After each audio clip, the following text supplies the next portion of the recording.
Reverendo diácono, queridos irmãos e irmãs, hoje é o domingo do Bom Pastor. O termo pastor ressoa na boca de Jesus como um título cristológico que fala simultaneamente do seu ministério, mas também da sua missão, tendo raízes no Antigo Testamento. Javé é o pastor que conduz o povo através dos seus servos autênticos pastores, mas nem sempre foram fiéis à sua missão. Daí surge aquela concepção no Antigo Testamento de um pastor suscitado por Deus, plenamente fiel à sua missão e à missão destinada às ovelhas. Este pastor, segundo o coração de Deus, anunciado pelos profetas do Antigo Testamento, é esperado por Israel, é o próprio Jesus Cristo. Paulo VI, Papa, percebeu a importância desta passagem, fez deste domingo uma jornada mundial de oração pelas vocações sacerdotais e religiosas. Há uma necessidade real, por isso devemos pedir, orar, implorar a Deus para que possa surgir vocações dispostas a serem como bom pastor, como verdadeiro pastor das ovelhas de Cristo. Na primeira leitura dos Atos dos Apóstolos, capítulo 13, trata-se aqui da pregação de Paulo aos judeus e aos pagãos. Os judeus, cheios de inveja, ao verem aquela multidão que acolhia a mensagem de Paulo, começam a falar blasfêmias, no versículo 45. E com coragem, Paulo e Barnabé fundamentam na Escritura a sua opção pelos gentios. O texto é claro dizendo: então, com muita coragem, Paulo e Barnabé declararam: era preciso anunciar a palavra de Deus primeiro a vós, mas como rejeitais e vos considerais indignos da vida eterna, sabei que vamos dirigir-nos aos pagãos. E mais, Paulo, na primeira leitura de hoje, se compara ao servo de Javé, ou seja, é aquele que vem ser o portador da salvação. Agora, a expulsão de Paulo do território, no versículo 50, é uma manifestação do fechamento dos judeus à mensagem cristã. A mesma coisa hoje, quando faltamos à missa, quando nos afastamos de Deus, quando estamos distante da palavra de Deus, manifestamos que estamos fechados também à mensagem, à palavra do Senhor que quer ser difundida. Agora, após ter registrado a primeira leitura, que Paulo e Barnabé foram obrigados a seguir para Icônio, no versículo 51, o trecho de hoje termina com uma observação surpreendente. Versículo 52. Então os apóstolos sacudiram contra eles a poeira dos pés e foram para a cidade de Icônio. 51. Agora 52. Os discípulos, porém, ficaram cheios de alegria e do Espírito Santo. Então, queridos irmãos e irmãs, reparem, os homens que detestavam os apóstolos levaram a melhor, expulsaram os apóstolos daquela região. Os dois foram derrotados, foram obrigados a se afastarem. Os cristãos de Antioquia, da Pisídia, em vez de chorarem pela partida dos apóstolos, estavam cheios de alegria. Isto prova, queridos irmãos e irmãs, que a alegria, e a alegria cristã que eu falo, pode coexistir também com as lágrimas, com as esperanças desfeitas, com a dor pela injustiça muitas vezes imposta. Não podem experimentar esta alegria cristã, os malvados, jamais.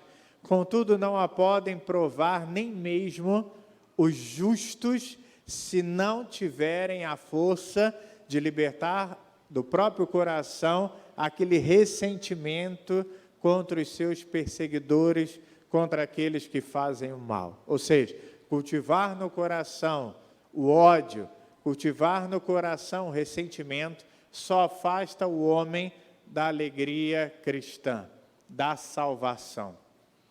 A segunda leitura de hoje, aqui é apresentado o triunfo dos mártires cristãos, numa linguagem celestial. Tudo está acontecendo no céu, a visão do apóstolo.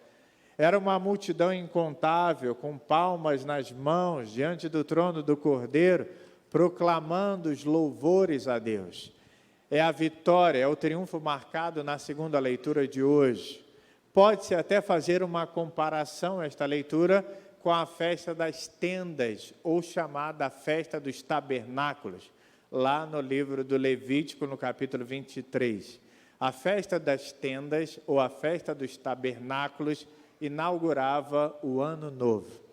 O cântico dos mártires hoje revela o triunfo de Deus pelos séculos dos séculos. Enquanto a antiga festa estava ligada à fecundidade do solo e à fartura das colheitas, a vitória dos mártires é ter o Cordeiro como pastor, que conduz essa multidão, essas pessoas, às boas pastagens, às fontes de água viva. A festa das tendas revivia as experiências de habitar em tendas no deserto. O povo habitava em tendas naqueles desertos e ali ficavam, ali moravam. Quando desejavam partir para outra região, as tendas eram fechadas e iam embora. Então a festa lembra esse caminho das tendas. O triunfo dos mártires hoje na segunda leitura consiste também em experimentar que Deus estende a sua tenda sobre eles, reunindo toda aquela multidão, toda aquela assembleia no louvor perene. Portanto, queridos irmãos e irmãs, a leitura de hoje quer ser um estímulo para cada um de nós também estarmos ligados a Deus, não em tendas hoje, mas na igreja, no caminho da fé. E outra coisa, no mundo, ou melhor, na nossa vida, há muita dor, há muito sofrimento. Vemos tantos inocentes sofrendo, vítimas da morte, vítimas da dor. Pois bem, o livro do Apocalipse dedica 4 capítulos a este problema angustiante. Capítulo 5, 6, 7 e 8. E esses capítulos revelam que no céu existe um livro no qual o anjo registra todos os sofrimentos e todas as lágrimas das pessoas, dos homens. E porque acontecem essas coisas absurdas aos nossos olhos, ainda é incompreensível. Contudo, esse livro está lacrado com 7 selos. Eis o motivo que os homens choram por não compreenderem, por não entenderem. E quantas vezes isso acontece? Porque sofro, porque passo por tribulação, porque passo por dificuldade, porque estou à mercê dessas coisas. E os homens não conseguem encontrar explicações para tanta dor, tanto sofrimento, para o drama que muitas vezes passam na vida. O vidente, então, do livro do Apocalipse, nos convida a pôr fim ao nosso pranto, ao nosso desespero. Diz o texto do livro do Apocalipse que o Cordeiro irá abrir o livro e desvendará os mistérios da nossa vida. Ou seja, o trecho de hoje, o trecho que acabamos de escutar, é a ruptura do 6º selo. Quando romper o 7º selo, aí sim compreenderemos todas as coisas. Mas o livro diz: eu, João, vi uma multidão imensa de gente de todas as nações, tribos, povos e línguas que ninguém pode contar. Estavam de pé diante do trono e do Cordeiro, trajavam vestes brancas e traziam palmas nas mãos. E aí a questão é: quem são essas pessoas? Então um dos anciãos me disse: estes são os que vieram da grande tribulação, do sofrimento, da angústia, assim eu interpreto. Lavaram e alvejaram as suas roupas no sangue do Cordeiro. Então, o sofrimento que a gente passa, a dor que a gente passa, vai ter um sentido lá atrás. Imagine se Cristo sofresse da cruz. Não, sofreu por amor a cada um de nós. E a nossa dor e o nosso sofrimento também pode ter sentido quando compreendemos através da palavra de Deus e transformando a nossa vida. Por isso, as palmas que eles estavam carregando são os sinais da vitória. As pessoas são aquelas que no mundo suportaram, então, tribulações, perseguições, que deram a própria vida pelos irmãos, como fez o Cordeiro. E o versículo 14 do nosso texto, da segunda leitura, mostra que os homens deste mundo são considerados derrotados. E quantas vezes a gente tem esse tipo de sentimento? O povo lá fora está bem, e eu aqui passando necessidade, transtornos, desafios, e eu estou na caminhada, enquanto aquele nem na caminhada está. Mas também temos que lembrar aquela passagem do rico e do Lázaro, o rico passando bem e o Lázaro fome, e no fim da vida muda totalmente a história. O rico está no inferno e Lázaro no céu. Não está no inferno rico porque ele é rico, não, porque ele não teve amor, não foi caridoso. E aí Lázaro está no céu, mesmo diante da dor, do sofrimento que passou nesse mundo, mas teve a glória, o céu. Por isso, os homens deste mundo consideram aqueles derrotados, mas em Deus nós somos vencedores. E a terceira parte é o Evangelho, que é a última parte, o Evangelho que traz a figura do bom pastor. Jesus é o pastor que segura a sua ovelha, né? E a mensagem do Evangelho é justamente essa: Jesus como Messias, como Filho de Deus, é a fonte perene da vida para todos aqueles que o seguirem. Somos convidados, queridos irmãos e irmãs, a seguir o Cordeiro aonde ele for. Devemos deixar-nos guiar pelo verdadeiro pastor que dá a sua vida por nós, e devemos pensar o que consiste esta condução. A própria palavra de Deus diz: quem quiser ser meu discípulo, assuma a sua cruz, depois vem e segue. Isto é ser discípulo de Jesus, é assumir a cruz, é seguir o Mestre. Mas o sacerdote é a figura do bom pastor que continua o pastoreio de Cristo. Só pode ser o verdadeiro pastor aquele que ama verdadeiramente o Cristo, mas acima de tudo, ama verdadeiramente o seu rebanho. Amados irmãos e irmãs, o Evangelho de hoje mostra que a iniciativa de seguir o bom pastor não é nossa, é Ele quem nos chama. Versículo 27, as minhas ovelhas escutam a minha voz. Eu as conheço e elas me seguem. Ou seja, o pastor fala, o pastor anuncia, o pastor convoca e as ovelhas escutam a voz do pastor e seguem o pastor. A questão é, nós ouvimos hoje, nesse mundo, muitos apelos. O mundo envia muitas mensagens e muitas vezes as mensagens são enganadoras.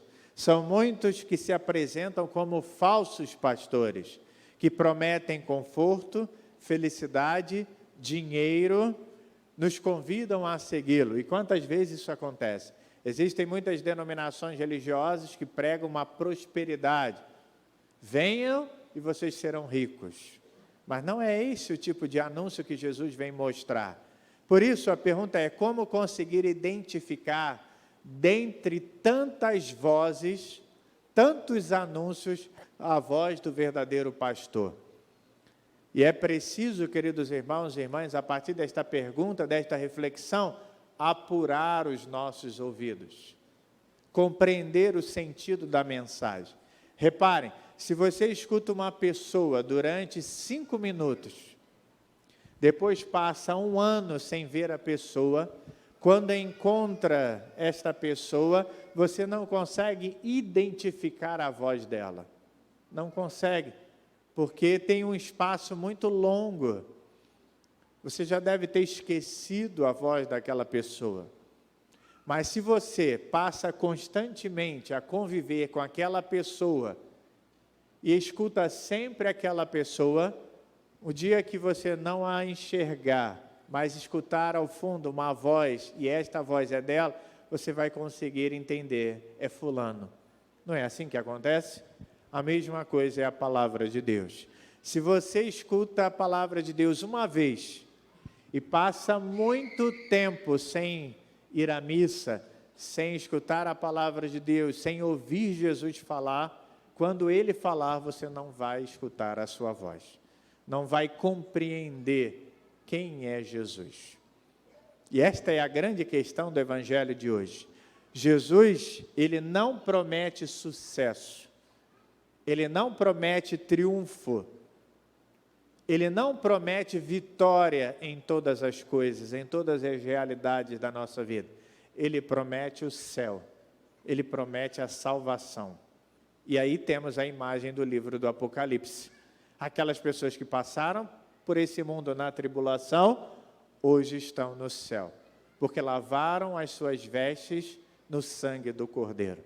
Por isso depende de cada um de nós, depende do nosso sim, de aceitar caminhar com o Senhor. E eu termino dizendo, queridos irmãos e irmãs, aqui talvez esteja o segredo de uma comunidade viva, geradora de ministros comprometidos, de pessoas comprometidas com a missão. O que falta então em nossa comunidade? Esta é a grande questão. O que falta em nossa comunidade é muitas vezes ouvir, viver, amar, servir e seguir o Senhor. Essas são algumas palavras que foram faladas hoje aqui na pregação. Ouvir a mensagem, a voz do pastor, viver a mensagem, amar não só a Deus, mas o próximo, amar a igreja, amar o irmão, servir, que é tão difícil, né? Paulo e Barnabé hoje mostraram que eles eram servidores, estavam ali para servir, mesmo que passassem por tribulações, foram caluniados, foram perseguidos, levaram a palavra de Deus e seguir. O anúncio do Evangelho hoje é seguir a voz do pastor. Será que estamos dispostos? Será que estamos disponíveis para esse caminho que vamos trilhar? Vamos acolher hoje a palavra de Deus. Vamos acolher o chamado do nosso verdadeiro pastor, que é Jesus. E, acima de tudo, entregar a nossa vida nas mãos de Deus. Desejo hoje que as bênçãos do céu recaiam sobre todas as mães que estão aqui. Porque as mães também assumiram uma missão. Ser mãe é assumir a missão de educar, de estar ao lado, de fazer com que a criança, o jovem ou até mesmo o adulto possa encontrar também o caminho do céu e o caminho da salvação. Louvado seja nosso Senhor Jesus Cristo.